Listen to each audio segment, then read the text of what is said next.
안녕하세요. 건국대학교 병원 비뇨기과 교수 박형근입니다. 오늘은 건국대학교 병원 비뇨기과에 대해서 설명드리겠습니다. 우선 내용은 비뇨기과란 어떤 학문이며 우리나라에서 비뇨기과의 전망이 어떠한지, 그리고 건국대학교 병원 비뇨기과에 지원해야 될 이유가 무엇인지에 대해서 설명드리겠습니다. 우선 비뇨기과, 요즘은 이제 비뇨의학과라고 이름을 바꿨는데요. 비뇨의학과에 대해서 흔하게 생각하시는 것들은 남성 수술 전문이다. 실제로 밖에 가보면은 대부분 개원하신 선생님들 보면 뭐 일석오조, 복합 확대술이니 길이 연장이니 음경 확대니 해서 흔히들 비뇨의학과는 남성, 특히나 이제 성적으로 관련된 학문이 아닐까 이렇게 오해를 할 수가 있습니다. 그러나 실제로 우리 비뇨의학과가 다루고 있는 여러 학문 중에서 남성 수술은 극히 일부분에 지나지 않습니다. 예를 들어서 저희가 다루고 있는 장기로는 콩팥, 신장, 방광, 전립선, 고환, 음경, 남성으로서는 이렇고요. 여성으로서도 여러 가지 신장이나 방광 당연히 있고, 그 다음에 요도, 요실금 같은 것을 다루기 때문에 그 중에 음경은 극히 일부분에 지나지 않습니다. 예를 들어서 대학병원에서 다루고 있는 것으로 친다면 전립선암, 신장암, 방광 같은 온콜로지, 암이 있을 수가 있고요. 그 외에도 뉴로유롤로지나 요실금을 다루고 있는 피메일 유롤로지, 그리고 소아의 선천적인 기형을 치료하는 피디아트릭 유롤로지나 지금 말씀드린 남성 수술을 다루고 있는 엔드롤로지, 그리고 복강경을 주로 하는 엔도유롤로지, 그리고 요로결석을 다루고 있거나 또는 요로 감염 등을 다루고 있어서 상대하게 방대하다고 할 수가 있겠습니다. 따라서 여러 지금 인턴 선생님들 중에 본인은 외과 쪽이 맞는지 아니면 내과 쪽이 맞는지 잘 모르시는 선생님들도 틈없이 계실 것입니다. 이때 비뇨의학과는 충분한 한 대안이 될 수가 있습니다. 왜냐한다면 저희 비뇨의학과는 기본적으로 서저리 파트이긴 합니다. 그래서 마이크로 수술서부터 시작해서 내시경 수술, 그리고 개복 수술, 그리고 요즘 많이 하고 있는 로봇 수술까지 수술의 영역이 매우 다양하고요. 그 외에도 이제 약물 치료도 많이 하고 있습니다. 예를 들어서 로컬이나 1차 병원에서는 전립선 비대증, 그리고 전립선암, 방광암, 신장암 같은 항암제 치료도 저희 과에서 하고 있고요. 그다음에 여성이나 남성에서 나타날 수 있는 과민성 방광이나 야뇨증 같은 여러 배뇨 질환, 그리고 발기부전, 이렇게 다양한 질환들을 약물로 치료를 하기 때문에 꼭 자기가 수술적인 치료가 좀 힘들거나 원하지 않는다면 이렇게 1, 2차에서도 충분히 메디칼 치료로 환자를 잘 케어할 수가 있습니다. 그 외에도 개원과 수입의 50% 이상이 요로결석으로 인한 쇠석술을 하고 있는데 이게 남성 수술이 아니라 오히려 이런 비남성 수술이 대부분의 그 수입을 차지하고 있다는 것을 알고 계시면 도움이 될 것 같습니다.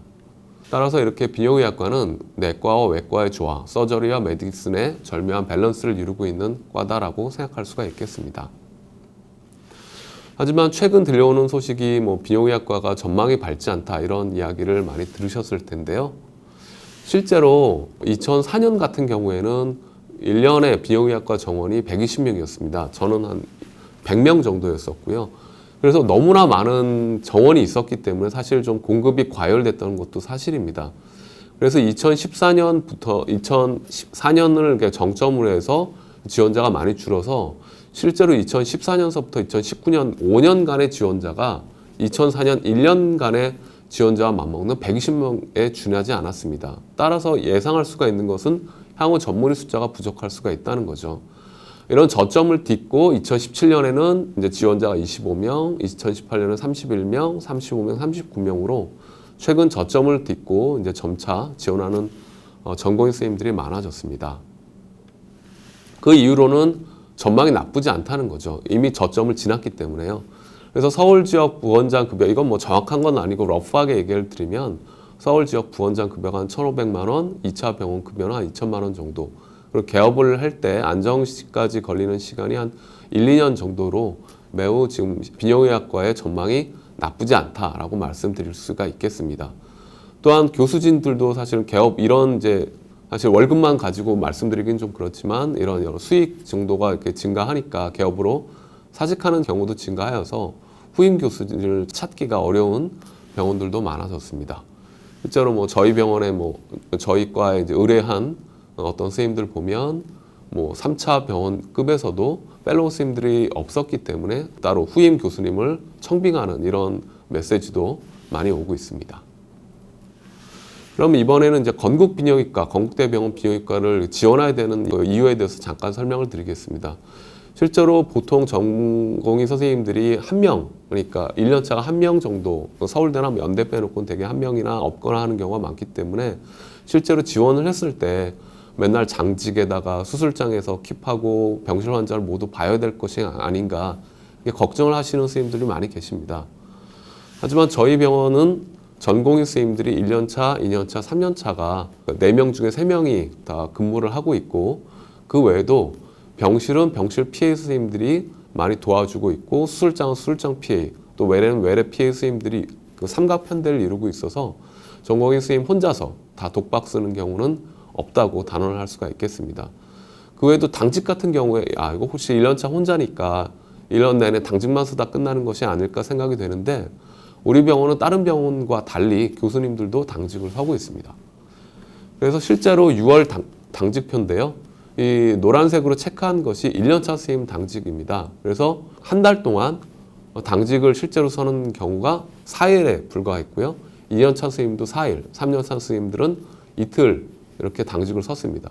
실제로 이제 교수님들이 저 같은 경우에도 한 달에 4번에서 5번 정도 서고 있고요. 다른 교수님들도 서고 있기 때문에 이거 1년에 한 달에 뭐 10번 이상 쓰는 거 아닌가라는 걱정은 안 하셔도 됩니다. 특히 이제 건대병원 비뇨기과 졸국생 현황을 잠깐 살펴보면 저희는 아직 전공의 선생님들이 이제 비뇨기과 졸국한 지가 얼마 안 되기 때문에 졸국생이 이렇게 많지는 않습니다만 보면 대부분 2차 병원으로 과장 선생님들로 가시는 경우가 많고 그 외에는 개업의 선생님이 계시고 그다음 카톨릭 의대 지금 교수로 근무하고 계시는 선생님들이 한 분 계십니다. 마지막으로 말씀드리면 혹시 지금 이 영상을 보고 있는 선생님 중에 대학병원 교수가 되고 싶다라고 생각을 한다면 물론 다른 과, 다른 병원도 많이 있겠지만은 지금 건국대학교 병원에서 근무를 하시고 펠로우를 하시고 지나신다면 틀림없이 여러분은 다른 어떤 데보다 더 교수의 그런 자리가 훨씬 널려 있다라고 단언을 할 수가 있습니다. 이건 마지막 슬라이드고요. 이 슬라이드는 이 그림은 작년에 주가가 엄청 대폭락했을 때 사진입니다. 이때 대부분의 사람들은 공포심에 그 주식 투자에 뛰어들지 못했지만 뭐 일부 저를 포함해서 주식 투자를 그때 공포심을 딛고 투자를 한 사람들은 엄청난 수익을 얻었습니다. 지금 비뇨의학과도 지금 선생님들이 보시기에는 떨어져 있고 바닥일지 모르겠지만 지금 투자를 하신다면 여러분들의 의사생활에 충분한 큰 성취를 얻을 수 있을 것이라고 생각합니다. 들어주셔서 감사합니다.